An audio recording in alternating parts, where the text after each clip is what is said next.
Gandang umaga po, muli ang inyong lingkod, si Chef Roy. Kumusta po kayo lahat? Pagpalain po kayo ng Diyos. Ayun po, ngayong December po, palapit na po ng palapit ang Pasko. Abalang-abala yung mga kumpanya, lalo yung mga may negosyo. Gayang 13 months, bonus, kaya po abalang-abala sila. Mayroon po palang relihiyon na wala ulit silang Pasko. Isa po nakausap ko na sabi, Chef Roy, ikaw nagpo-post ka online, nagpe-preach ka online, para sa iba magdidiwa ka ng Pasko. Ay siyempre, di natawa siya, sabi niya, wala naman nakalagay sa Biblia na December 25 Pasko. Sabi ko, wala naman talaga. Pero nakalagay sa Biblia na pinanganak ng ating Panginoong Hesus. Mababasa natin sa Mateo 2, naman sa Lucas 2. Mababasa natin na pinanganak ng ating Panginoong Hesus. At talagang pangako yan ng Diyos Ama na makapangyarihan sa lahat. Kasi sabi nga sa John 3:16, gayon na lamang ang pag-ibig ng Diyos sa sanglibutan. Ibinigay niya ang kaisa-isa niyang anak. Kung sino man sumasampalataya sa Kanya ay hindi mapahamak, kundi magkaroon ng buhay na walang hanggan. Kaya pinadala nito ang Kanyang anak, ating Panginoong Hesus. Yung dugo ng ating Panginoong Hesus, yung maghuhugas sa ating kasalanan, maghuhugas sa ating karumihan. Pinanganak si Maria, pero si Maria, virgin yun, dalaga, walang nakakagalaw na lalaki. Pero nagdudalawang tao siya dahil sa kapangyarihan ng Diyos. Walang imposible sa Diyos. Kaya pinanganak ating Panginoong Hesus, magdiwang tayo ng Pasko kahit di alam kung ang pizza. Ang mahalaga, pinagdiwang natin, magdiwang. Ay, nasa iyo na yun kung dito magdiwang, pero may Pasko. Alam mo ba? Hindi niya masagot eh. Sabi niya, October 22, kaya September. Nako, magpasko ka nga kung magkiklik ba, kung mayroon bang makikigaya sa'yo. Ayan sanayan din Pasko. O nga, alam ko naman na walang December 25 nakalagay sa Biblia na yun ang kapanganakan ni Jesus. Alam natin yun.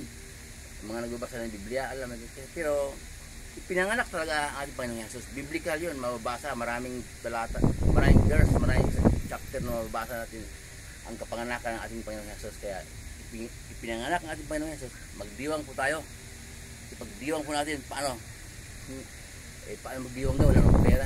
Hindi po sa pera kasi dumating ang Mesiyas. Pinadala ng Diyos Ama na makapangyarihan sa lahat para tubusin tayo sa ating mga kasalanan kasi nga hindi din kayang bayaran ang ating kasalanan sa Diyos. Kaya ang Diyos na rin ang gumawa ng paraan para makabayad tayo. Pinadala ang kanyang anak. Hindi ko rin ang Pasko, yung mga hindi kayo dinadaan sa party, reunion, party, hindi, yung sa puso natin talagang dumating ang Panginoon Hesus na yung magligtas sa atin, yun ang magligtas sa ating mga para patawarin din ng Diyos Ama sa ating mga kasalanan.